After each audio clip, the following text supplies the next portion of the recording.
Good evening, everyone, and welcome to the Brian Crombie Radio Hour on Saga 960. I want to introduce you again to Jack Mintz. He is the President's Fellow at the School for Public Policy at the University of Calgary.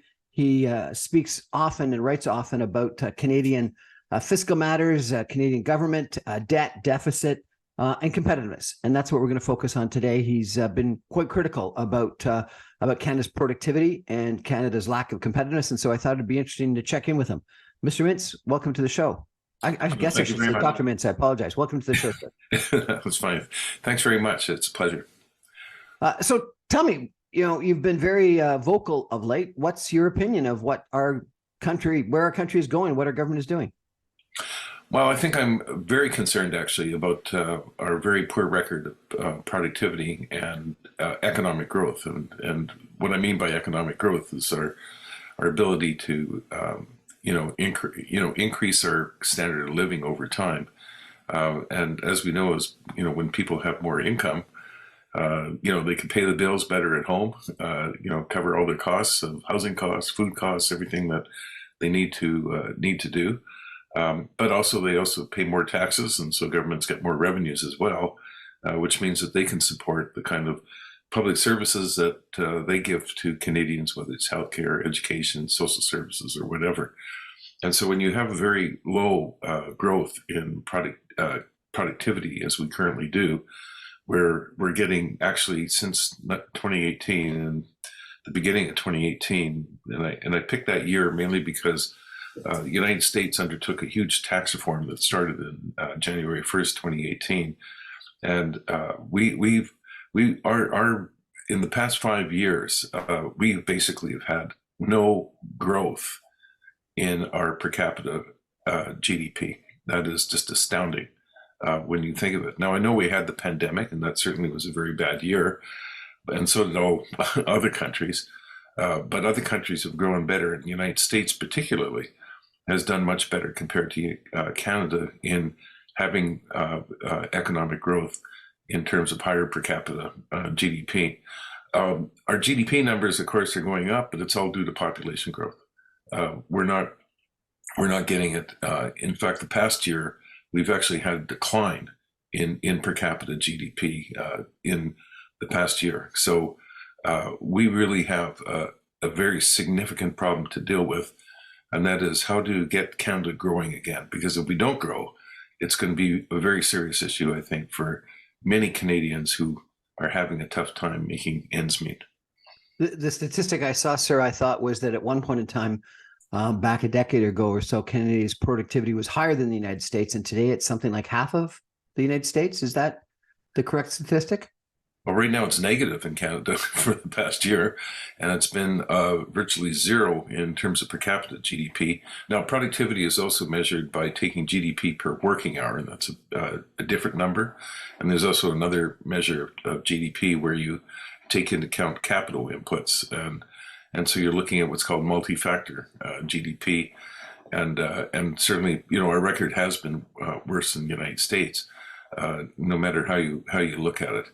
And I think that's it's a growing concern that we have to have as a country, because if we don't grow, we're going to have serious issues, I think, in terms of our ability to kind of meet the kind of obligations we have as a country in not only in terms of what governments do, but also in terms of what people can provide for themselves and their families.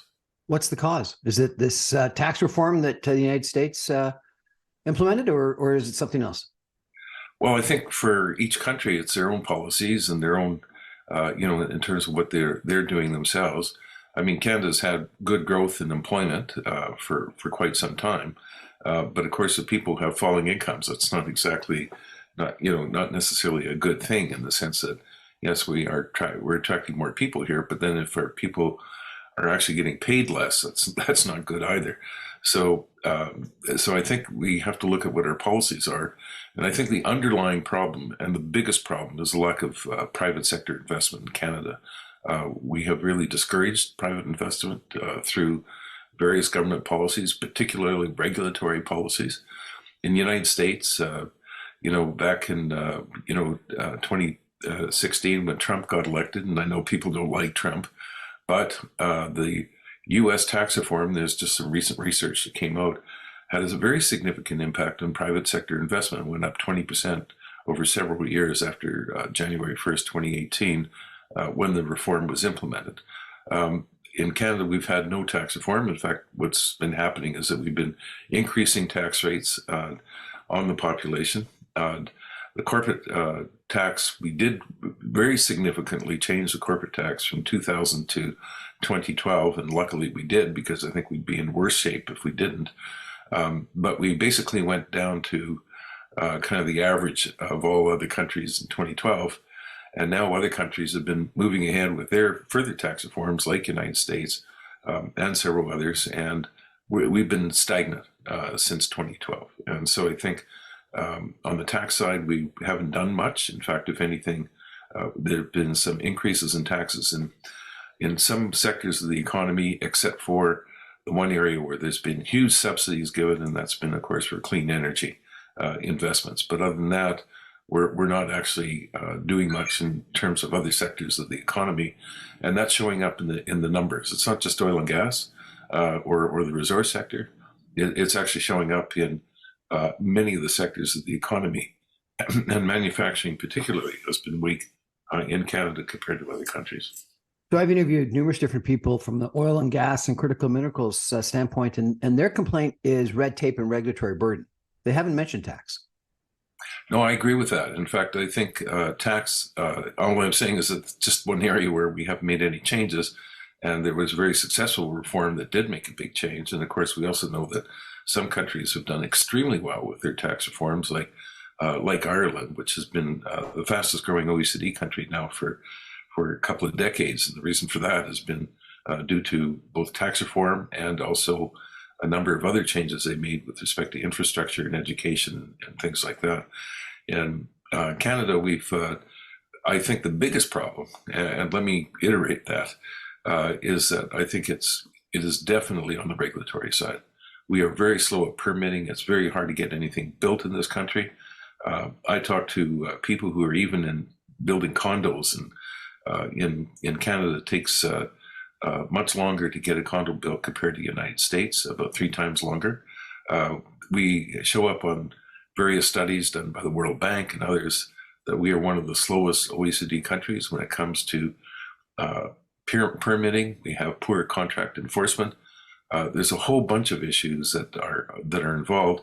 In fact, I just got a note the other day from somebody who's in the housing industry, and was telling me the constant changes in regulations, as well as the very significant development charges that have been put on housing has made housing much more expensive, and also less interesting in terms of making as an investment for people that are constructing housing. And so I think we definitely have a number of issues that need to be dealt with on the regulatory side, not just with respect to residential investment, but also with respect to business investment, which has been very sorely lacking in this country. You wrote a piece recently that said that Canadian cities are going to be donuts because of what's happening with the housing business. What do you mean by that? Well, I think this is an interesting phenomenon that's not just happening in Canada and our large cities, but it's also happening in many other parts of the world, including places like London and some of the U.S. cities, etc. We've had a very significant technological change with respect to communications that has allowed people to work from home. It's also allowed businesses to actually expand their labor market, where they don't have to hire just people within the city. They can actually go quite further abroad and have people working from home that are living actually quite far away. In fact, I know a number of people, for example, in Calgary that are working for Toronto firms, but they're living in Calgary. And the same thing, for some people in Toronto are working for firms that are in the United States, as an example. So we've had this phenomenal change, I think, in the ability of people to work from home. And in fact, studies have shown that Canada actually has quite a few people working from home. Statistics Canada, they put out a study last April around 22% of Canadians spend a majority of their time working at home. That means they may be going into the office for maybe 2 days a week, but most of the time they're staying at home, or a majority of the time. There's been a study that came out of Germany from the IFO Institute that showed that actually this is a survey of 35 countries. We have the most, Canada actually has the most people working from home compared to any other country, in the sense that 1.7 days per week are work from home. And so the hybrid arrangement where people going, commuting downtown, especially in a large city like Toronto, taking an hour to get downtown, even an hour and a half for some people each way, there's been a major shift towards working from home, not necessarily all week, but certainly for a good part of the week. And that's allowing them to live further away from the city core. And it also allows people to enjoy better housing, especially if you have a family and you'd like to have a single detached home with a backyard to raise your family. And so moving further away from the city core, rather than being stuffed into a condo with 1,000 square feet that still costs you $1 million or $1.2 million in Toronto, it really makes a lot of sense for people to move from the city core. And so I think that's one of the things that have happened, especially since the pandemic. But we also have another particular item that I think is going to hit, a lot of major cities, but it's going to happen in Canada, particularly those where office work is a primary form of working downtown. And that's going to be artificial intelligence, which is going to lead to a lot of back office operations and manual type service positions to be replaced by artificial intelligence, and a very significant reduction in the number of people that are going to be needed by certain sectors of the economy. And it'll be those sectors that are service sectors, and a lot of them with office people working in downtown or associated with downtown jobs, and such as banking. And I've heard, some of the major banks are looking at major reductions in their workforce in the next several years that artificial intelligence is going to help. Now, artificial intelligence doesn't mean that it's the end of work. In fact, the story of technology all the time is that eventually other jobs come up to replace the ones that end up getting displaced. And certainly we will see a growth of technology jobs and data management and all sorts of areas. And some of that may create more jobs downtown, but that depends on where people decide to locate. And as we've seen with some of the technology firms, like OpenText, I remember announced after the pandemic that now they look at the world where they can hire anybody from around the world, and that they don't have to have people working near the office anymore. And so if those technology jobs end up having people still working from home from abroad, then the downtown area is going to be hollowed out in many large cities, and they're going to have a very significant challenge. And municipalities are going to have a very significant challenge because they have leaned on big businesses downtown to provide a large share of the tax revenues, property tax revenues that they've needed for municipal services.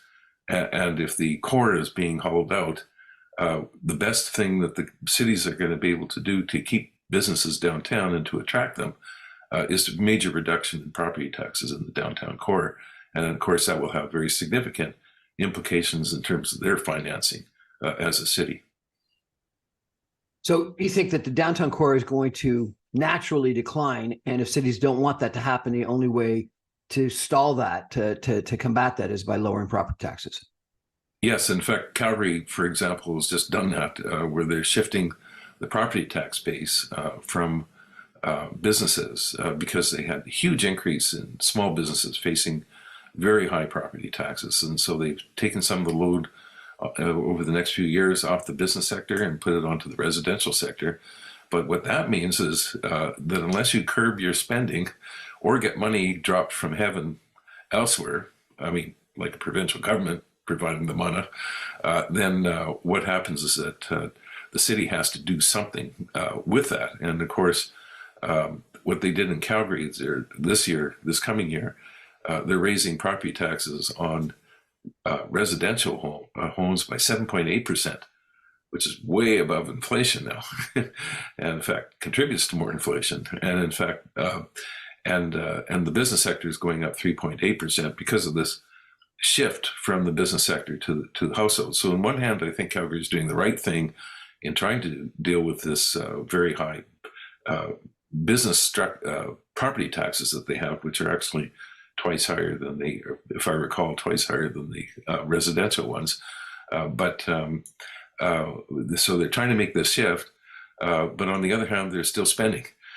And so overall spending is going up quite a bit in the city. So at some point, the public is going to say, well, hold on here. You're going to be raising my property taxes at a time when my salaries aren't going up that much. And this is a real burden on me. And so I think there's going to be, there could be a voter rebellion against these kinds of policies if they end up loading up more taxes on the Canadian public, and something that will be resented, I think, by voters. Well, I got to tell you, the other thing I think downtowns can do is have great amenities and attract people downtown for reasons other than office work. And Toronto certainly has tried to do that. I went downtown last night. There was a hockey game, numerous concerts, theater, etc. It took me over an hour and a half to get downtown, something that usually would take half an hour. And construction made it even worse, but it was just the number of people. It was unbelievable. So, I think that having great amenities is great, but you got to make sure they can get in and out of town. We're going to take a break for some messages and come back in just 2 minutes with Dr. Jack Mintz, talking about primarily Canada's competitiveness. Stay with us, everyone. Back in 2 minutes.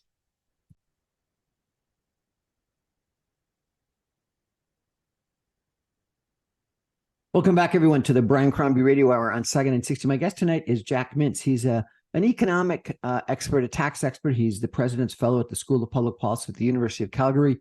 And as I mentioned on the top, he's very prolific in his writing and critiques of Canadian government tax deficit, debts, etc.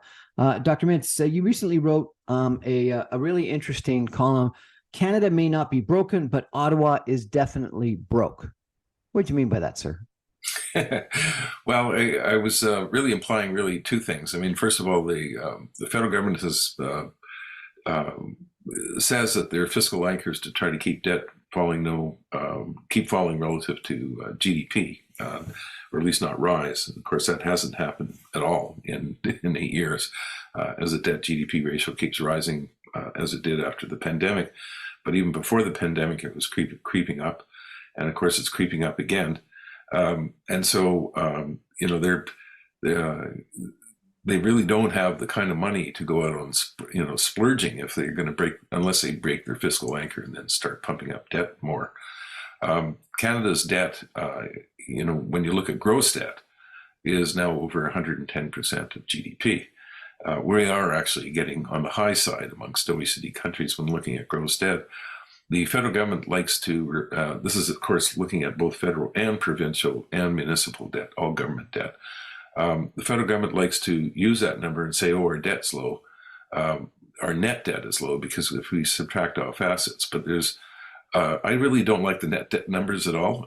First of all, there's a very serious underlying problem with net debt figures in that the Canada Pension Plan and the Quebec Pension Plan net assets are included, which is fine, but they only include assets, but they only include 1 year of liabilities, not all the future pension liabilities that are promised with QPP and CPP. And so, sure, if you leave out all the liabilities, or almost all the liabilities, you're using a very big number. And net assets of the QPP and the CPP, are close to are getting closer to $1 trillion. It's not quite there yet. It's more in the about, I think, 900 billion the last time I looked at it, but that's almost a third of GDP. So you're already, when the federal government says, oh, our net debt is only 40% of GDP, on a consolidated basis for all governments, and you're leaving out 30% of your pension liabilities, obviously that's not a very good number. the other problem with net debt is if you ever have a serious problem of not being able to raise money from the international market, and you're going into a downturn, your assets are going to be very difficult to sell, and yet you're still going to have these gross debt liabilities. So I put more emphasis on the gross debt than I do on the net debt. And so when I say that the government is broke and the federal government is broke, is that they simply have now gone to exhausting or starting to exhaust their fiscal room. And of course, we're bound to have more recessions down the road. In fact, we may even have one next year. And so that will mean that the federal government is just, unless they break their promise again to keep the debt GDP ratio from not rising, they're going to have to really cut spending, which is something they haven't done in 8 years. Do you think there's any ability for them to cut spending? If anything, it looks like with the supply and confidence agreement with the NDP, they're going to have to increase spending dramatically if they want to stay in power. Well, that's right. I mean, pharmacare will be one of the issues, which is actually a fairly expensive program. I think it's in the upper 20, depending on what proposal you end up adopting, but it could be well over $20 billion a year. But also there's been a lot of other spending that, that the federal government has been doing. And of course, there's some spending that's statutory that's very hard to change, unless you make changes to the program. So for example, OAS, the old age security system, and other transfers to individuals, the employment insurance program, et cetera, all these different transfers, they're kind of locked in. And of course, there's transfers to the provinces that have been promised for healthcare, and so so there's not where the real cutting has to be done in the federal government has to be in their operations and improving government productivity, which we don't talk enough about. The federal government employment, non-military employment since 2015 has gone up by 40% in 8 years. 40%. 40%. What are they doing? Good question. Because are we getting our OAS, payments more quickly? Are we able to get our passports done? There's been some significant improvements recently, but the point is that it's hard to say that there's been a huge increase in the output coming out of the federal government with so many new employees, and so I think one of the areas that the federal government will have to do is put an emphasis on productivity. I worked recently with one of the departments at the federal level on something, and the employees were working with very poor IT systems, and they could do a lot more if they had better IT. So I think the federal government needs to have a program of productivity, just like that we need it in the economy overall. But governments are now 40%, or actually more than 40% of Canada's GDP. And if they don't improve their productivity, which means, trying to do more with the resources they have rather than just simply keep hiring more people, which is sometimes called feather bedding in employment when governments do that, then I think we're going to be in a serious situation of this expanding federal government all the time. So I think the federal government really has to have a program of productivity, and part of that program is to cut out the programs that aren't working, that aren't effective, and invest the things that we really need the most, and that will include, things like healthcare funding and things like, in defense, which are very important, programs that the federal government's involved in, and maybe not getting into all these different programs that the NDP have been pushing on the federal government, because that's exactly the problems that we're facing right now. And and I know that we look at a good example, the special deal that just came out, Google giving $100 million for media, and then when you read that 1/3 of it is going to go to CBC, and they already get over $1 billion, I think we have to seriously ask about the question of concentration in the media industry, and how we can address that, which could also mean some reduction in the kind of federal spending that goes on in order to support the media, if we're already going to be getting special deals with Google and other high-tech companies to provide money to through the media. You say government is 40% of GDP. So that must be federal, provincial, and municipal. Is that correct? Correct. That's correct. So that That's includes hospitals and teachers and police forces and everyone else, not just civil service in Ottawa.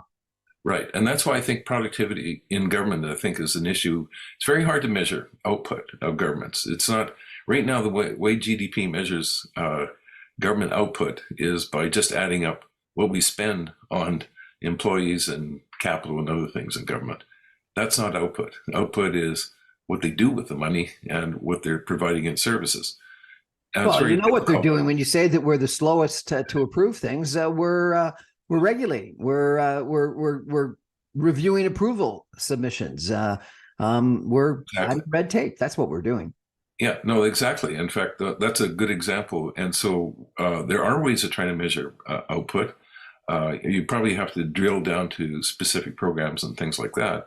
But I think serious questions have to be answered about really two things. Number one, how effective the programs are, because there's a lot of things governments do that are not effective, and in fact they're used to protect certain industries or look at the huge subsidies that have been paid out now for electric battery projects, and I'll bet my bottom dollar that some of that we'll see is going to be tremendously wasteful down the road, especially when you start picking certain firms and not when you have a very competitive market out there. And so, so some of the things that governments are doing are way too expensive. There's been over subsidization in some cases. Business subsidies have been ridiculously large, and then we end up getting. And then we end up having to raise more taxes to do that. And you ask the question, why are we having a productivity problem? Well, part of it is the government has a serious productivity problem. You wrote that we're not actually the seventh largest economy. I always thought we were part of the G7. And you wrote that we're actually number 16 behind Spain. Seriously? Yes. Well, there's of course different ways of measuring GDP and comparing across countries. And so what I was using was something from the World Bank. So one way of measuring, comparing countries across the world is just in terms of their size, is to take GDP and then put it in US dollars. And that's a very typical measure. And so United States always comes out as the largest economy. China is now the second largest. India is now one of the top 7, et cetera.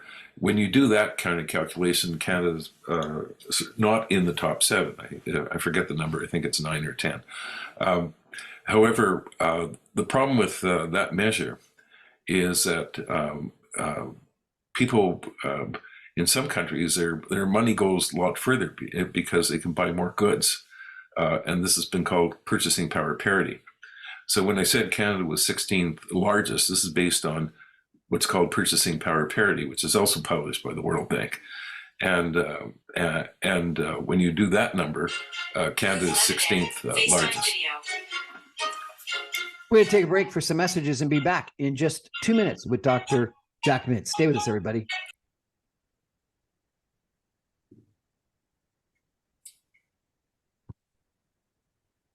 Welcome back, everyone, to the Brian Crombie Radio Hour on Saga 960. My guest tonight is Jack Mintz. He's a taxation expert. He's a fiscal expert. He's a professor at the University of Calgary, where he is the president's fellow of the School of Public Policy. And he's a very frequent contributor, critiquing Canadian government fiscal policies, tax policies, et cetera. Sir, we've talked about the challenge of our debt and deficit being too high. We've talked about our tax rates being too high. We've talked about our productivity being too low. We've talked about how our GDP in US dollar terms is potentially not number 7, but number 9. But if it's in purchase power parity terms, it's potentially number 16. You've talked about investment, business investment being anemic and too low. You've talked about how our governments, our municipal governments are taxing downtowns too heavily. And so therefore we may end up having cities as donuts. What's the solution? Well, I think we need a complete change in public policy where we put a lot more emphasis now on growth. I think what's happened is that we've been so focused on redistribution over the past 8 years that we've forgotten about the importance of growth and how important and how critical that is, I think, to the Canadian economy. And so I think that's why we need wholesale change in the way we do regulatory reforms, trying to get more speed in the way we do things, including approving projects, whether it's in the resource sector or elsewhere. I think we need to have a program of trying to make sure that we get more private sector investment, and the regulatory side is very important. I would even go very much braver on the tax side. I think the corporate tax changes we did from 2000 to 2012 were extremely helpful to the Canadian economy. But all we went from having the highest tax burden on business investment in the OECD to just to the middle of the pack. We don't stand out as an economy. And maybe we should really think of a major tax reform that will really spur economic growth in this economy. And that would mean a very, very significant change to the way that we try to tax capital and people. I didn't talk about the personal tax side, but we have now, out of the G7 countries, we have the third highest top rate, which only France and Japan have a higher marginal tax rate than we do. Ours is at 53.5%, and Japan and France are a couple of points higher. But there's a big difference. We apply ours at 2.7. This is an OECD number. At 2.7, the average wage is when we apply that top rate. In France, it's 15 times the average wage, and in Japan, it's 8.9 times the average wage. So in other words, we define rich people to be a lot of people. in Canada, in fact, it's pretty well a lot of the people that are the job creators and the entrepreneurs. If you could, I don't know if you know the number, but what would be 2.7 times the average wage and annual income in Canada versus one of either the Japanese or the French example? Well, I think if the average wage is, let's say, roughly $60,000, I was thinking American, so it would be let's say 90,000 Canadian, or a little bit less, but. We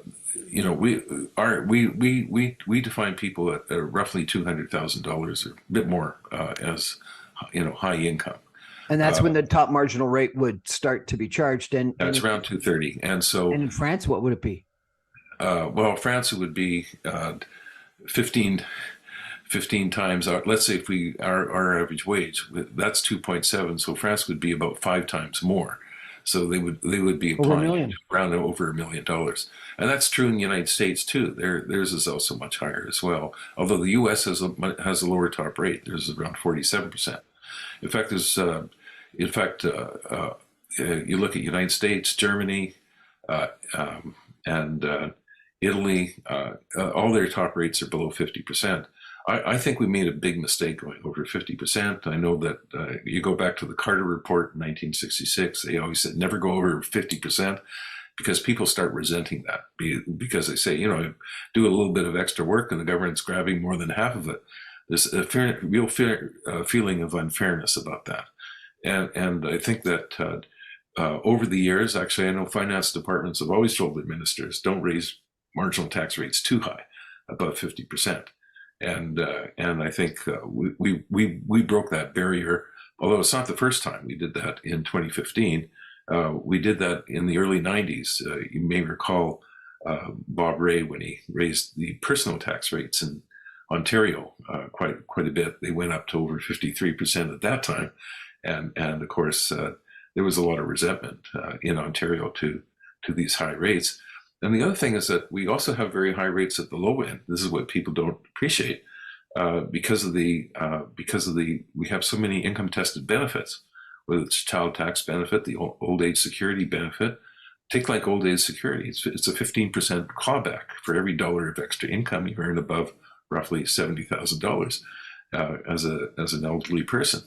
And 70,000 isn't exactly huge, but when you add that to the personal tax rate, you're getting over a 50% tax rate. involved. So there's a lot of, and for lower income people with child tax benefits, if they work a bit more, they get clawed back on the benefits, and then they end up, facing marginal tax rates in the 60 or 70% range.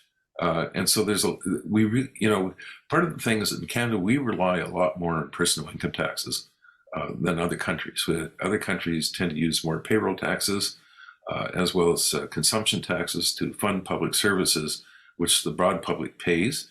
And in Canada, we've been skewing more and more of the tax system so that a smaller part of the population is paying for goods and services.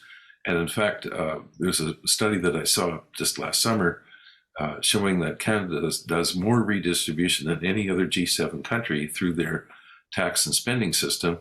But at the same time, we have the lowest economic growth of all those G7 countries. And so when you put the two together, it sort of raises the question of priorities. Maybe we need to start rethinking what we're doing in terms of more emphasis on growth, and so that we can provide social services down the road. And it may mean thinking a little bit less about solely just doing things in terms of redistribution. So you really honestly think that marginal tax rates above 50% are a disincentive for people to work and to be more productive? Oh, absolutely. And I also think that it also be, and there's increasing evidence of this now, it could push us back into a brain drain that we used to worry about in the 1990s because of our very high tax rates relative to the United States, that there was a big concern over Canadians moving south. And one of the things that, the problem is that there's evidence that we could actually find out about people moving. Because anytime someone leaves Canada, they tick off a little box saying they became a non-resident. Yet that has never published that data. And I think if we really looked at it a lot more carefully, we might see that actually there's a lot of very high income people that actually moved out of the country, especially in 2015 and in Alberta, where not only the federal government raised the top rate 4 points, but the NDP government at that time raised it 5 points, 9-point increase in the top rate in Alberta. And I've been watching those numbers, and the number of people that are in the highest income category in Alberta has shrunk. The number of taxpayers, the actual number has shrunk. Which means since then that they're leaving the country or leaving the province? They could be leaving. Well, I know personally of a number of people who left the country. And if I know personally several people, in fact, I could name nine of them. I can imagine that there's a lot bigger numbers. But when you talk to some of the tax practitioners who advise people on moving between Canada and the United States, whether in Toronto or in Calgary, they can tell you there's a host of people that have moved out of the country. I was at a real estate forum conference recently, and they were saying that one of the big challenges with business investment in real estate in Canada was capital gains tax rates and the lack of accelerated depreciation on rental housing. And then they said something that I was a little bit interested in. They said the 1030 rollover in the United States is a huge benefit to giving incentive for people that cash out of one investment to make another investment. Can you address those kinds of issues if you could, sir? Well, first of all, I'm not wild about accelerated depreciation for rental housing. We tried that with MURBs, multi-unit residential buildings back in the 1990s. And the experience actually was not as good as people thought it was. But in terms of what it actually did. And sometimes you end up encouraging something that will be done anyway. But I do think capital gains taxes are an issue. And one of the issues is what's called the lock-in effect, where when people, if they feel they're going to end up selling one asset and buying another one, they're going to get hit with capital gains taxes. So the U.S. Has had a very generous rollover in real estate, actually. Over the years, where people can switch one asset into another and defer their capital gains until they actually eventually sell property and they don't use it for another investment, and that has allowed for more investment to take place. In Canada, we've used some rollover provision for small business shares. It's very restricted. It's not used anywhere extensively as in the United States, or as it is in the real estate sector in the United States. And so I think there is, I think there is something there, I think, to think about. In fact, I've argued in the past for having an account where people could put an asset into an account, assets into an account, even their portfolios. And if they, let's say, if they sell an asset but buy another asset and stays in that account, then then they can defer their capital gains. It's only when they take the money out of the account that they would end up having to pay tax on capital gains when they want to consume it. And so that could help dealing with the lock-in effect. And so I think I do think that there is an issue there. We do have another kind of problem that's involved with capital gains taxation and just the whole taxation of shares, and that is the dividend tax rates are now much higher than the capital gains tax rates. And so governments have been reluctant to raise the capital gains tax rate, at least the current government. But what they've done it is doing it sneakily, raising capital gains taxes. They put a tax on share buybacks, which is a way of taxing capital gains. They've changed the alternative minimum tax rules in the latest budget, and that's having a huge impact on taxation of capital gains, particularly on donated shares for charitable purposes, where it's and creating foundations, which is going to really be a significant hit on charitable sector. And so I think we're going to find that there's going to be a very significant impact there as well. It sounds like we're pretty messed up. Are they not listening to you, sir? Well, I think, I don't think the current federal government listens to me. I think some of the provinces do. But I will keep hammering away at some of these issues for a very long time, because I think I am deeply concerned about where the Canadian economy is going right now, and we do need to see a new direction. In a recent column, you quoted Ronald Reagan saying that he was right when he said, when I think it was the 9 most scary words are, we're from the government, we're here to help you. No, that's right. And that's, and that's what deeply concerns me, is when governments think they can do things better than the private sector. But we know politics ends up getting involved, and they end up making all sorts of decisions. I mean, a good example of that is looking at the Inflation Reduction Act in the United States. They're now going through contortions over electric vehicle subsidies, because the Biden government said, well, we're not just going to subsidize buying electric vehicles. We're going to make sure that they're constructed in the United States. The parts come from the United States. The critical minerals come from the United States. And then they found out they pretty well wouldn't be able to pay, like most electric vehicles wouldn't qualify for the credit if you did that. So now they said, well, we're going to let exemption for leases, and then they're finding out that a lot of Chinese electric vehicle cars could come in under some of these exemptions, or the parts from China, and now they're worried about doing that. So, as soon as you get governments involved in doing certain things, you end up getting into these messes where they have other political objectives that they're trying to meet that go beyond what they're doing. And that's why sometimes it's best if governments focus on really what is needed by the population, and that is, making sure that, people don't go bankrupt from healthcare provisions, or people get educated. Some of these issues are very important, and of course, governments, they'll either do these things well or they'll not do them very well. But I also think if they're more focused on certain critical issues and not get into everything of an economy, that we're all better off with them. But we've been in this situation before, and you've written about this as well. And you talked about what Paul Martin did as finance minister. I think it was back in the 1990s. We're going to take a break for some messages and come back with some concluding comments. I'm going to ask Dr. Mintz about, what was done and what the environment was that forced government, and it was a Liberal government at the time, to take action. Stay with us, everyone. We'll be back in 2 minutes with some concluding comments with Dr. Jack Mintz.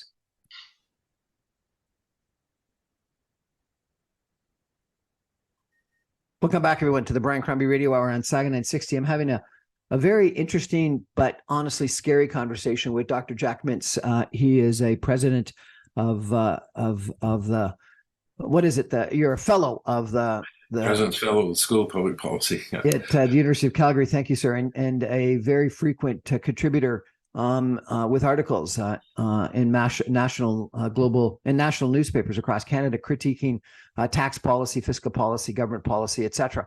But in a recent one that I read, sir, you sort of described what happened in the 1990s with Finance Minister Paul Martin, and it was a Liberal government at the time that was facing a set of economic circumstances that may or may not have been similar today, and I'd be interested in your point of view as to whether they are. But some people called it the Canadian peso crisis at the time, and government did take action and change things fairly dramatically, such that several years later, our debt and deficit were in a far better situation, and we're almost on the way to a surplus.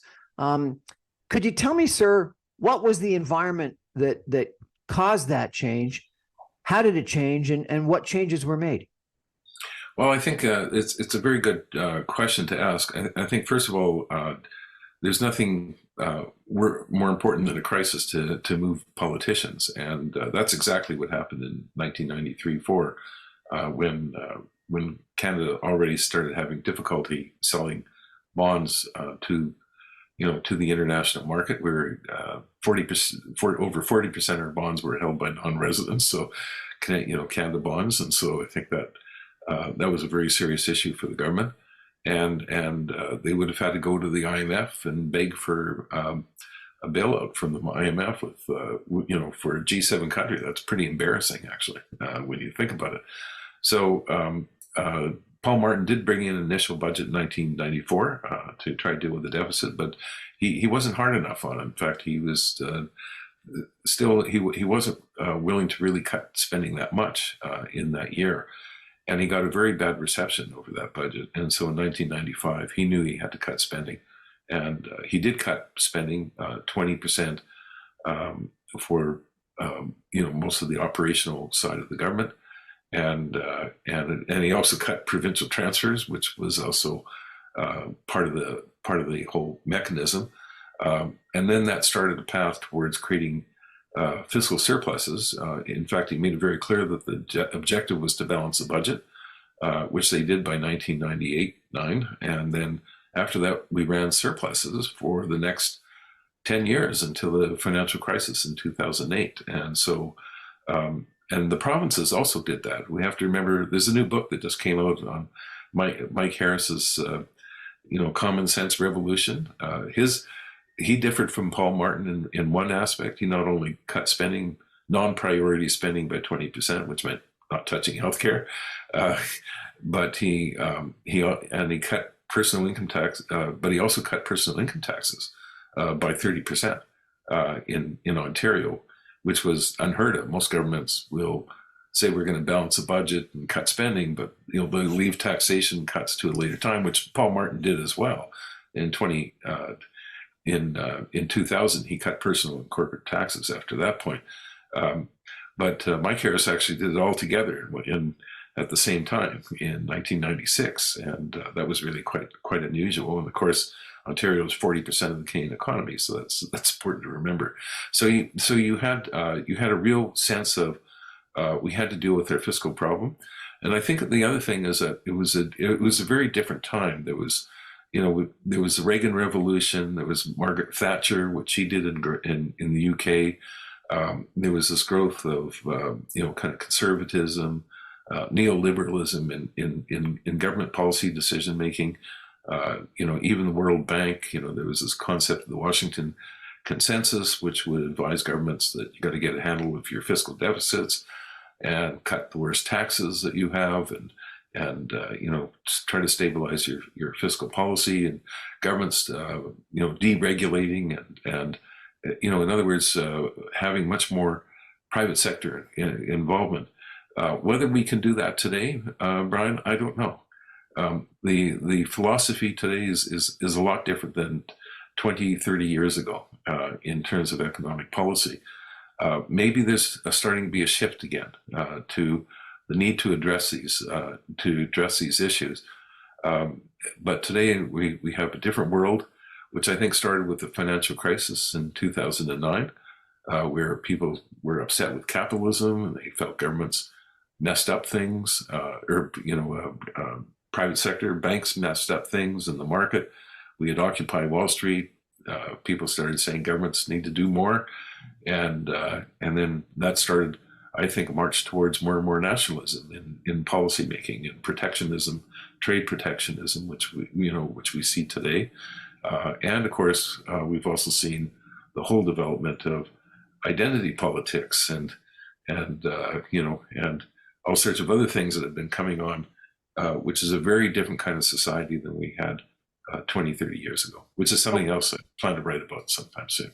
So it sort of sounds like you think that we're ready for a Paul Martin kind of 20% reduction in spending, but we don't have the political environment or public environment that would support it.